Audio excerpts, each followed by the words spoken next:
Capítulo 4. O canto do galo. O agir de Deus é invisível aos nossos olhos. Está além da compreensão da nossa mente.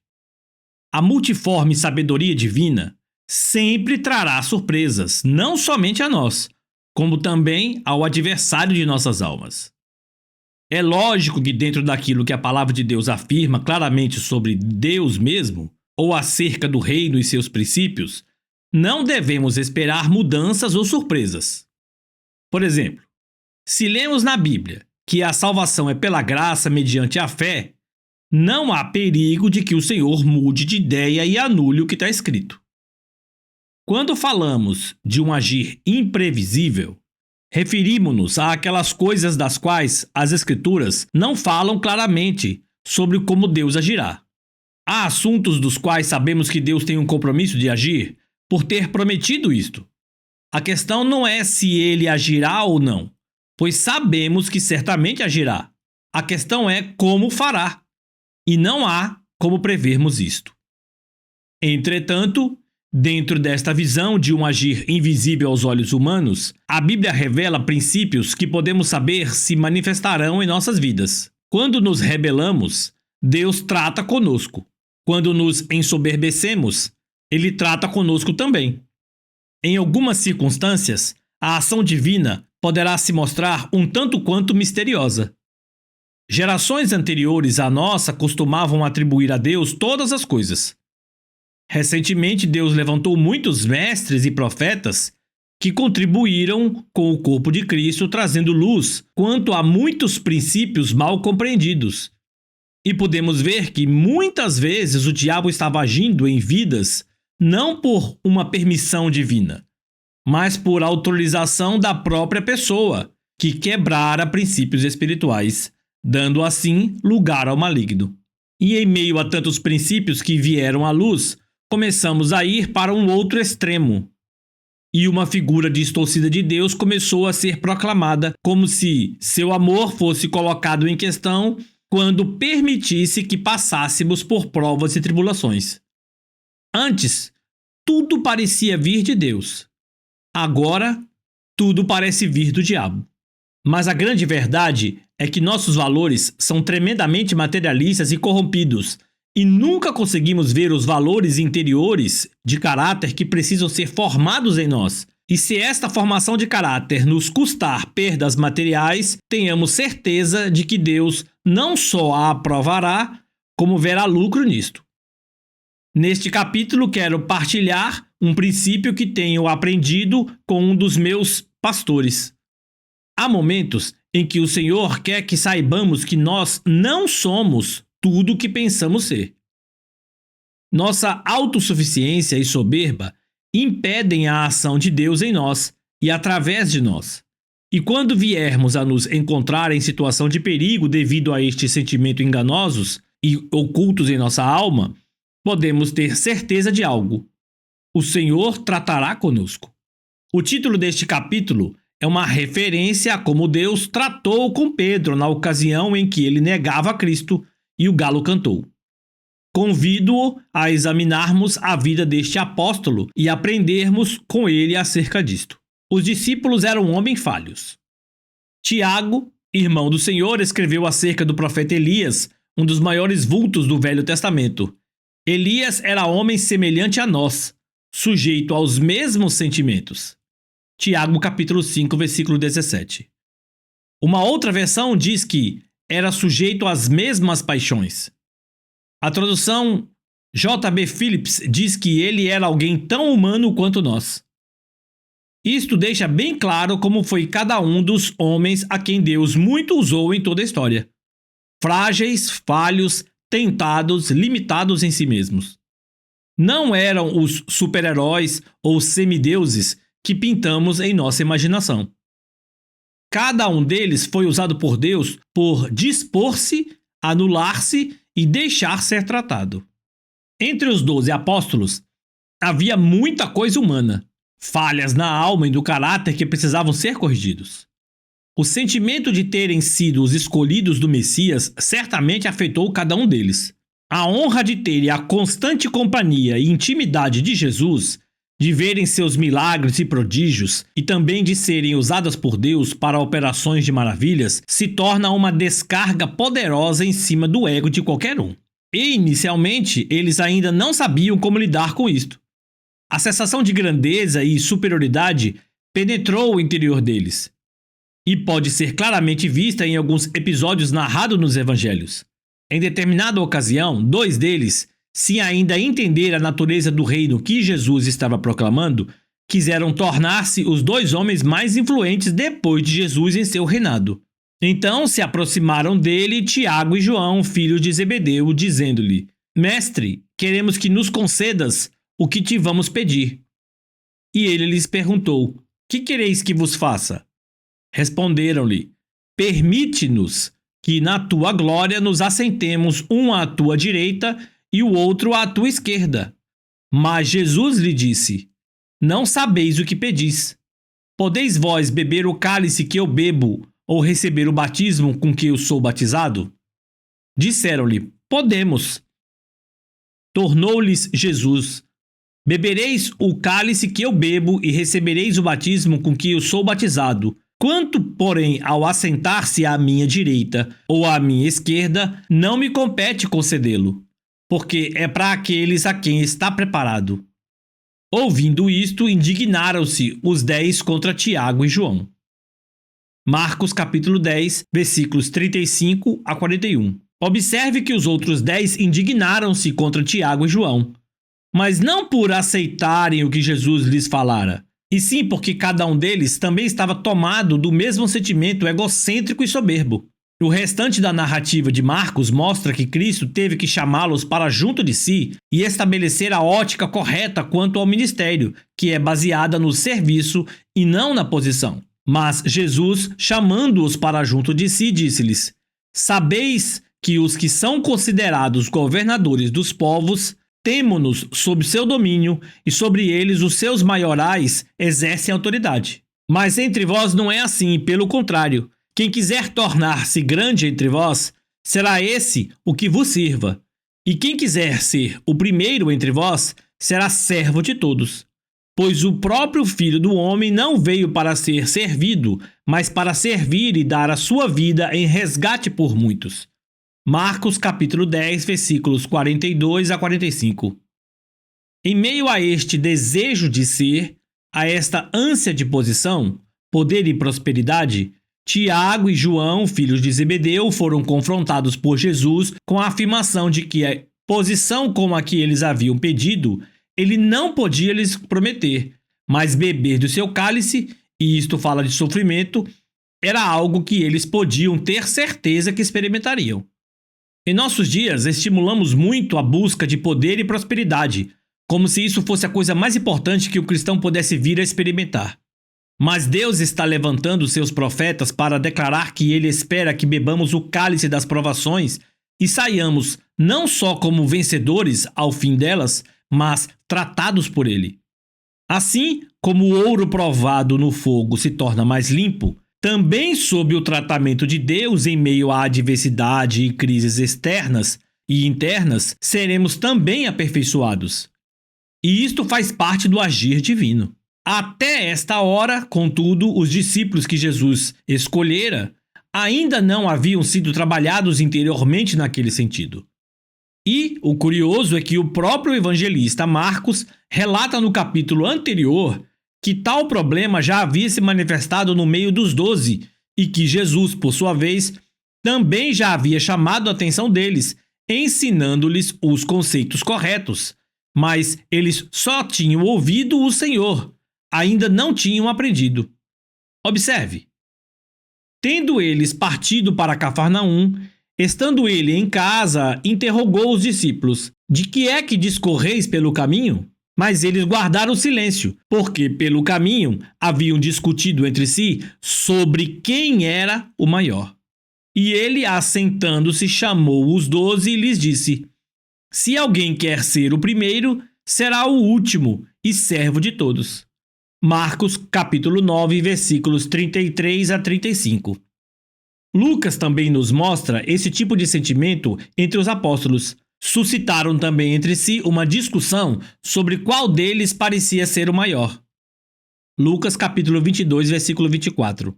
O que precisamos notar é que este sentimento de grandeza entre eles era algo que cada um já carregava dentro de si quando Jesus os chamou, mas que certamente só se manifestou depois. Tente imaginar-se no lugar de Pedro na pesca milagrosa. E imagine que história de pescador isso não daria. Coloque-se no lugar dele e tente imaginar-se andando sobre as águas, coisa da qual não se ouvira dizer que um vivente experimentara. E o que não dizer da multiplicação de pães, das curas, libertações e tantos outros milagres? Mas não era só isso. Eles eram os escolhidos do Messias e estavam sendo preparados para uma tarefa ainda maior. O coração de cada um deles começou a se ensoberbecer e começaram a pensar de si mesmo mais do que realmente eram. Eles haviam se tornado tão importantes que achavam que mais ninguém poderia fazer o que Jesus lhes mandara fazer. E externaram este sentimento na primeira ocasião que surgiu. Disse-lhe João: Mestre, vimos um homem que, em teu nome, expelia demônios, o qual não nos segue, e nós lhe o proibimos, porque não seguia conosco.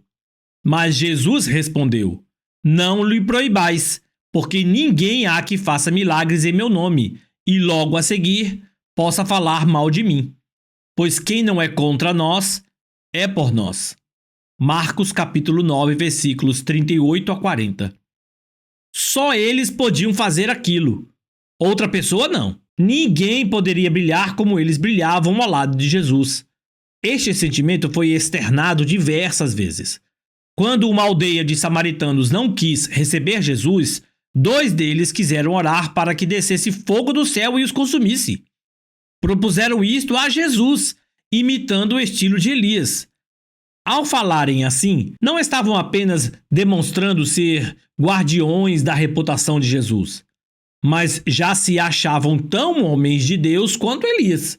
Precisamos ter muito cuidado quando crescemos em Deus, para que o diabo não enche os nossos corações de orgulho. Contei como o anjo de Deus se referiu ao meu ministério na época em que me acidentei. O Senhor permitiu e usou aquilo para que eu não crescesse ao ponto de ensoberbecer e cair.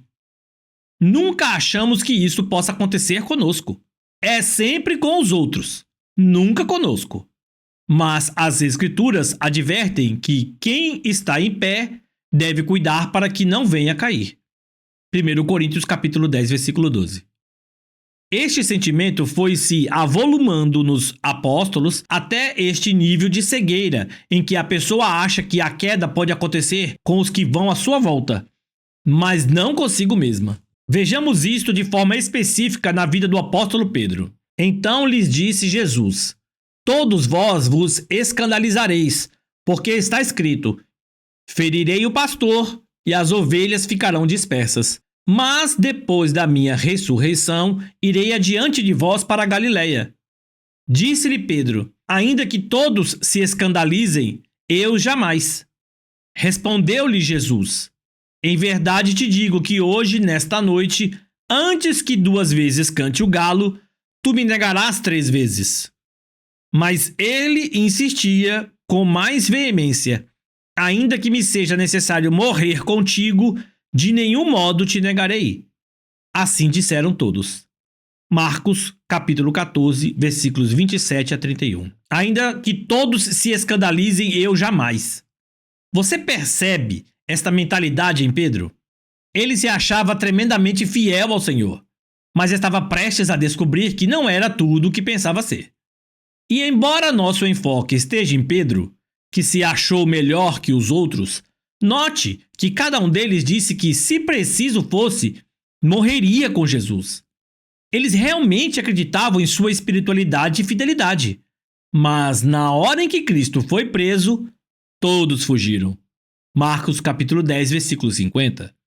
Nenhum deles ficou por perto. Pedro seguira-o de longe até ao interior do pátio do sumo sacerdote e estava assentado entre os serventuários, aquentando-se ao fogo. Marcos capítulo 14, versículo 54.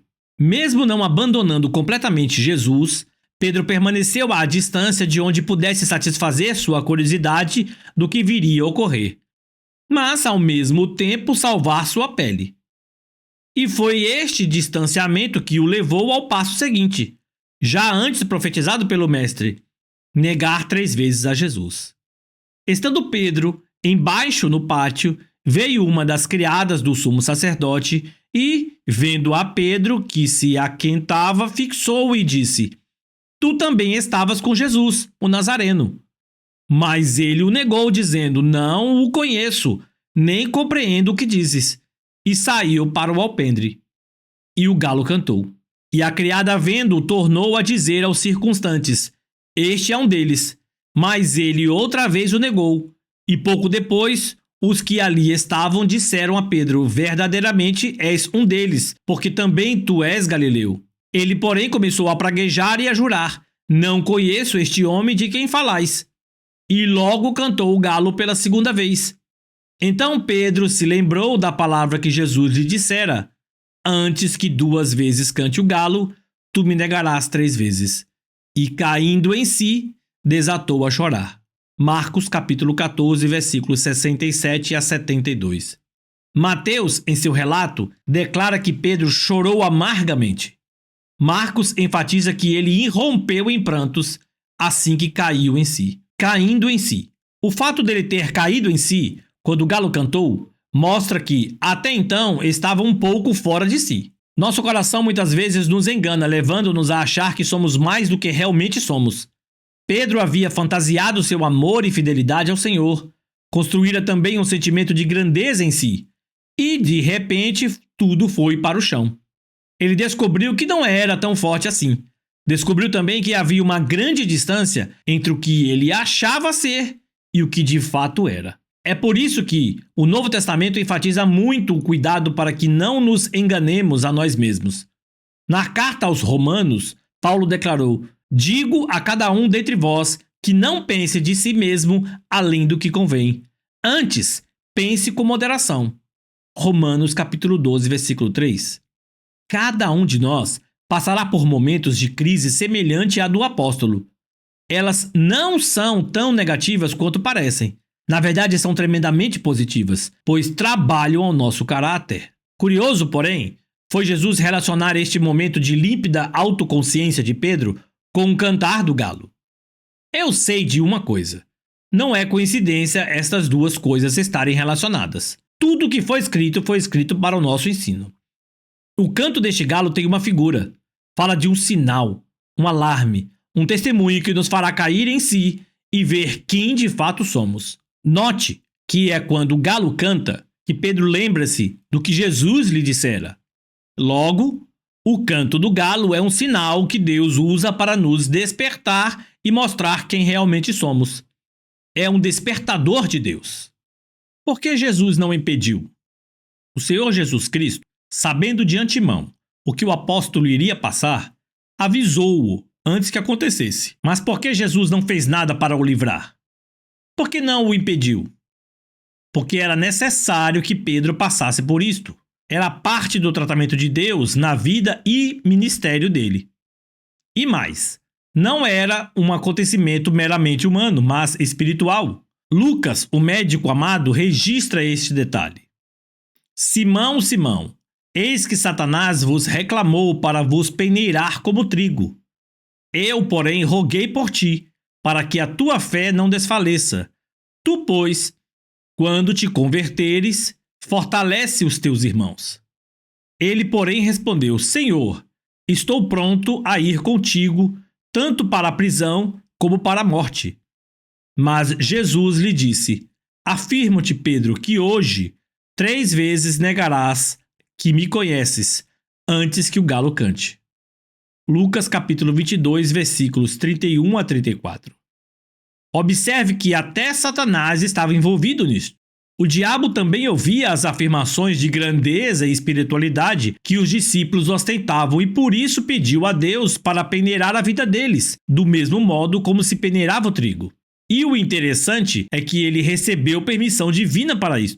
Jesus estava apenas alertando Pedro que iria acontecer para que, quando acontecesse, ele soubesse da soberania de Deus sobre todas as coisas. Mas, em momento algum, Cristo disse que impediria o diabo. Ao contrário, ele estava fortalecendo Pedro e dizendo que aquilo realmente iria acontecer. Jesus não só não o impediu, como também não mandou que Pedro resistisse ao diabo. Nada foi dito sobre orar contra aquilo, fazer guerra espiritual ou mesmo usar a autoridade espiritual, porque esta era uma ação maligna sobre permissão divina.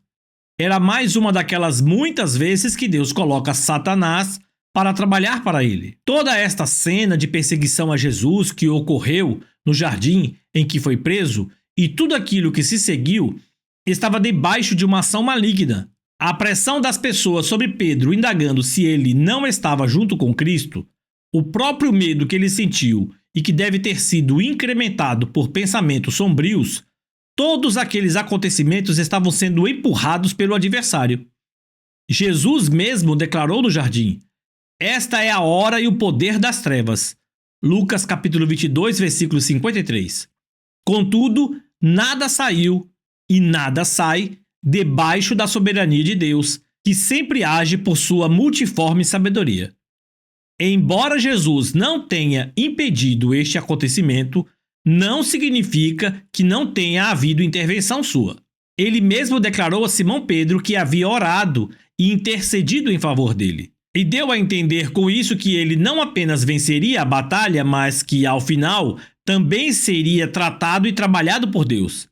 Quando te converteres, fortalece a teus irmãos. E foi exatamente isto que aconteceu. Há momentos em que não vemos o Senhor ao nosso lado.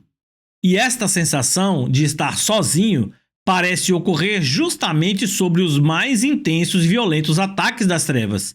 Mas podemos ter a certeza de que jamais estaremos abandonados, pois Cristo intercede por nós. Quando Estevão estava sendo apedrejado, viu Jesus em pé à direita de Deus. O Senhor intercedia por ele e quis que Estevão soubesse, para que tal certeza o fortalecesse. Foi também por isso que Jesus avisou Simão que já havia orado antes, pois esta certeza nos fortalece em momentos de dificuldade. O Senhor nunca deixa de interceder por nós. Nunca mesmo. Tenha certeza disto. Jesus avisou Simão Pedro que ele iria passar por aquilo e não impediu o diabo, pois era necessário que ele passasse pelo que passou. Pedro tinha que passar pela peneira. O diabo queria com isso derrubá-lo. Deus, sabendo de antemão que este fim não seria alcançado, permitiu que a peneira maligna viesse sobre seu servo. Mas quando veio a peneira, o diabo acabou trabalhando para Deus e permitiu que Pedro experimentasse um profundo quebrantamento e se despojasse da altivez e grandeza que arruinaria o seu ministério. Aleluia! Nosso Deus é tremendo em sua forma de tratar conosco. Às vezes as provações são mal compreendidas do meio eclesiástico.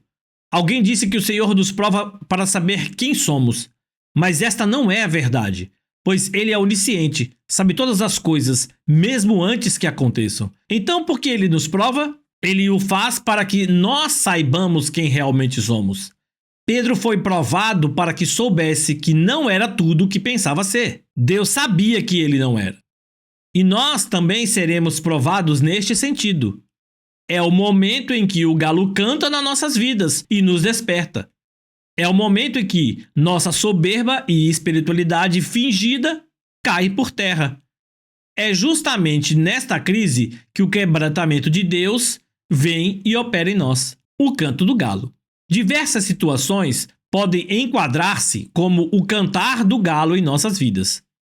Na verdade, toda crise que nos leva a perceber que não somos tudo o que pensávamos ser, pode ser vista como um alarme divino. Decepções consigo mesmo, por não atingir as metas, por tropeçar em áreas que já julgávamos tratadas, por esfriar espiritualmente depois de um período de avivamento interior, e assim por diante.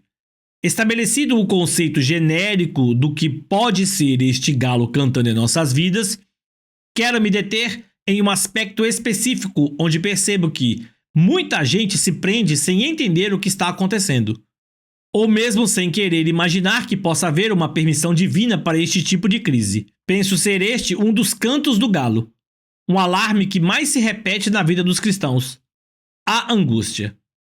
Há diferentes tipos de angústia, mas refiro-me àquela para a qual normalmente não temos uma explicação, em que não conseguimos encontrar a razão ou motivo para que ela chegasse a alojar-se em nós. Lembro-me de quando o pastor Francisco Gonçalves nos ministrou neste sentido pela primeira vez e abriu nossos olhos para ver uma outra dimensão da angústia na vida do crente. Isto aconteceu no ano seguinte ao acidente que mencionei, e eu me encontrava em grande crise. Ele nos perguntou: o que vocês acham da dor? É algo bom ou ruim? Todos afirmaram ser ruim, e ele então declarou: se não fosse a dor, você colocaria o braço no fogo e só iria perceber quando só tivesse sobrado do cotovelo para cima. Todos riram e foi aí que ele acrescentou: a dor, na verdade, é um sinal de que alguma coisa em algum lugar não está bem e precisa ser tratada. A partir daí, ele discorreu sobre a febre não como algo ruim, mas que, à semelhança da dor, fazia parte do sistema de defesa do nosso organismo, que também é um sinal de que alguma coisa em algum lugar não está bem e precisa ser tratada. Se não fosse a febre, nosso corpo poderia apodrecer de tanta inflamação, mas ela é um sinal de advertência e nos leva a ser tratados. Semelhantemente, o medo também pode ser visto sob esta ótica. Se não fosse o medo, as crianças sairiam colocando o dedo em tudo quanto é buraco de bicho. O medo é um mecanismo de defesa e autopreservação. Há alguns sinais de advertência que Deus colocou em nós, e a angústia é um deles. Ela é um sinal de que alguma coisa, em algum lugar, não está bem e precisa ser tratada. Foi isto que Pedro sentiu aquela noite que chorou amargamente. Não era apenas a decepção de descobrir que não era tudo o que pensava ser, mas um testemunho interior que algo não estava bem e precisava ser resolvido. O galo cantou na vida de Simão Pedro, mas o verdadeiro sinal de advertência não foi aquela ave, e sim a angústia que se instalou em seu interior. Existem diversos tipos de choro, mas penso que o pior de todos seja este que ele experimentou: o choro amargo. Não há alívio neste tipo de choro. Ele nos dilacera por dentro e quanto mais choramos, mais vontade temos de chorar. Mas isto tudo foi muito positivo na vida do apóstolo. Muita gente diz que Pedro foi mudado no dia de Pentecostes, mas creio que sua mudança, ou conversão, como denominou Jesus, começou mesmo foi naquela noite e com aquele tratamento de Deus em sua alma, compreendendo as noites escuras. Um dos períodos de crise mais difíceis para muitos é o que eu chamo de noites escuras. Há momentos em que nos sentimos desprovidos de qualquer tipo de iluminação ou direção, perdidos e impotentes. Hoje temos muita vantagem em relação às pessoas que viveram dos períodos bíblicos. Com a energia elétrica e o avanço da tecnologia, podemos fazer muita coisa durante a noite. Eu mesmo sou um dos muitos corujões que gostam de trocar a noite pelo dia. Mas, naquela época, as pessoas ficavam muito limitadas, pois não podiam fazer nada até que amanhecesse. Assim são nossas crises. Sentimos-nos atados em meio à angústia, a ponto de não podermos fazer nada até que a noite acabe e venha a luz do dia. Não bastasse este sentimento de impotência, vem também o medo. Medo do escuro é das coisas mais comuns entre as crianças. E há aqueles em que, mesmo crescendo, não conseguem livrar-se deste pavor. A noite escura sugere o incerto, o inesperado, o imprevisível. Não é um momento em que explicamos os medos, mas em que temos medo do que não sabemos. Some-se ao medo o frio e o desconforto. Pedro sentiu isto naquela noite, pois foi aquentar-se ao fogo. É exatamente nestas circunstâncias que o galo cantará em nossas vidas, pois é de noite que ele canta. Estamos vendo na noite o aspecto da escuridão, das trevas. Consideremos alguns princípios acerca das trevas. Tem tesouros ocultos. Algumas versões traduzem Isaías 45:3 dizendo: dar-te-ei os tesouros das trevas. Deus tem tesouros para nós reservados nesses momentos. Entre eles está o tratamento de nossa alma, que nesta hora torna-se bastante vulnerável ao Senhor. A noite, ou trevas, foi criada por Deus. Às vezes imaginamos trevas como algo estritamente maligno, mas as Escrituras afirmam que Deus criou as trevas. Isaías 45:7. Há um aspecto nelas que não tem nada de negativo. Por exemplo, no natural, é um momento de descanso que o Senhor deu aos homens. Quando estamos vivendo a crise das noites escuras, devemos nos conscientizar que não é hora de tentar fazer nada, mas simplesmente descansar no Senhor. As trevas também podem ser vistas como um lugar onde a vida está sendo gerada. Gênesis relata que na criação havia trevas sobre a face da terra, e neste ambiente a vida foi gerada. A semente sobre o solo é outro exemplo, e a criança no ventre materno ainda é um exemplo de vida sendo gerada em meio às trevas. A Bíblia ainda cita uma figura, a vara de Arão que floresceu, Números 17, versículos 1 a 11. Ela era apenas um pedaço de pau seco, mas floresceu quando foi colocada na tenda da revelação, conforme a instrução do Senhor. A vida se manifestou enquanto a vara foi guardada onde não havia nenhuma iluminação, no Santo dos Santos, diante da Arca do Testemunho.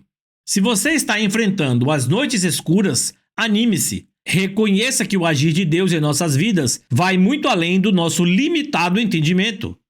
Ele não age só quando achamos ou vemos que age, mas ele opera sempre. E na maioria das vezes, não conseguiremos entender como as coisas estão acontecendo até que tudo termine.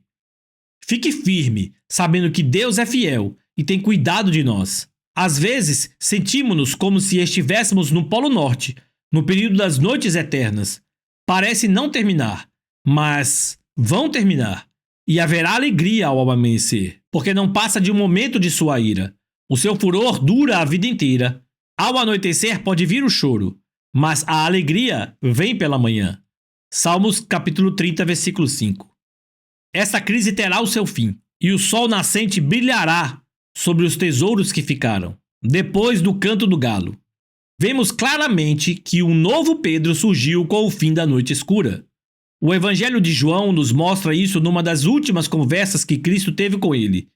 As palavras de Jesus sugerem muita coisa que, numa leitura rápida, acabam passando desapercebidas aos nossos olhos.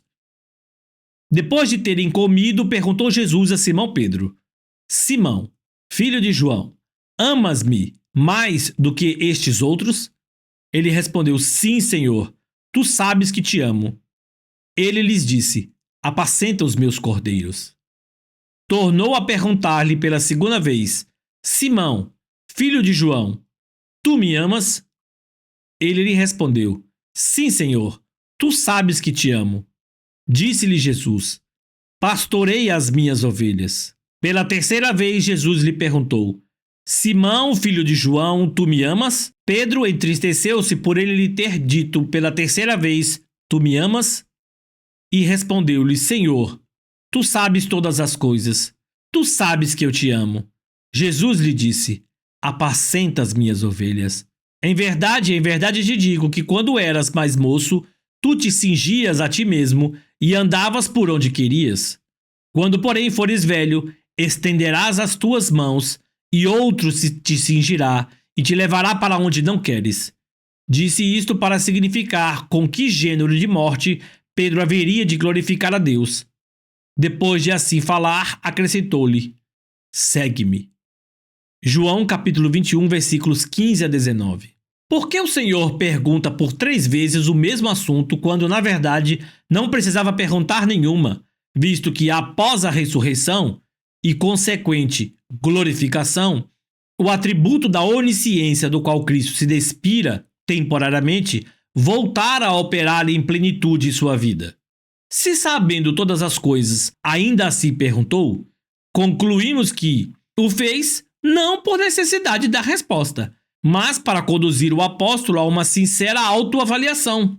Penso que o que realmente o Senhor queria era justamente isto: levar Pedro a olhar dentro de si mesmo e reconhecer onde ele estava em relação ao seu amor a Cristo. Lembre-se que, antes, Simão Pedro achava que amava o Senhor Jesus a ponto de dar sua própria vida por ele.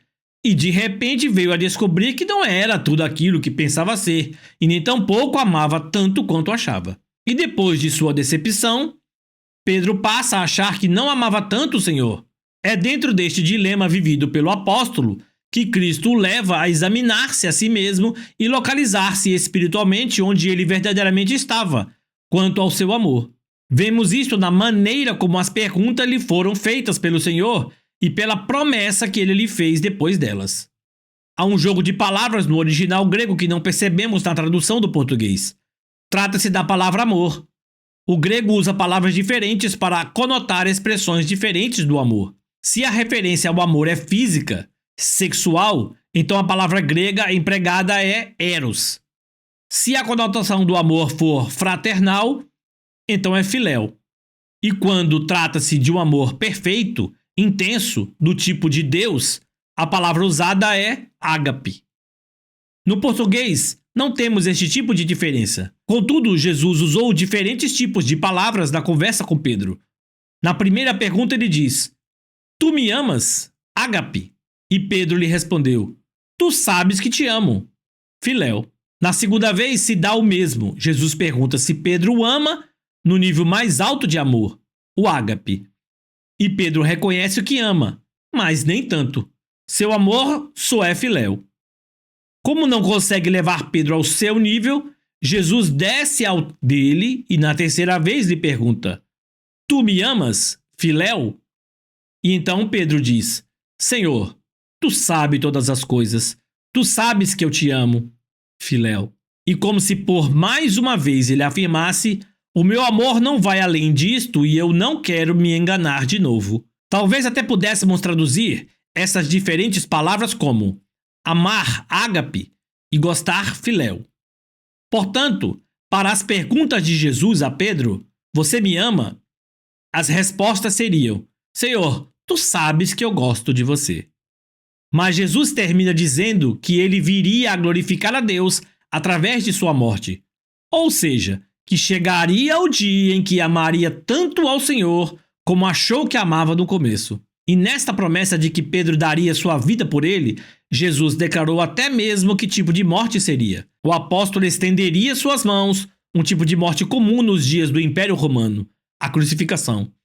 E a tradição diz que, quando o imperador Nero mandou crucificá-lo, entre 64 e 67 d.C., Pedro teria dito: "Não sou digno de morrer como meu Senhor." E então teria pedido que o crucificassem de cabeça para baixo. O que, se de fato ocorreu, foi uma demonstração ainda maior do amor a Jesus Cristo. Somente quando descobrimos que não somos tudo quanto pensamos e enxergamos nossas fraquezas e vulnerabilidades, na maioria das vezes em meio às crises, é que Deus vai trabalhar profundamente em nós. Este é um tipo de ação de Deus que não vemos com nossos olhos.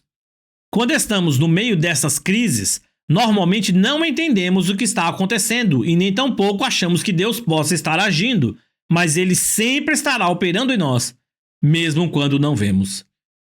Não restrinja o agir de Deus só ao que você vê e compreende, mas permita-lhe ser Senhor em sua vida.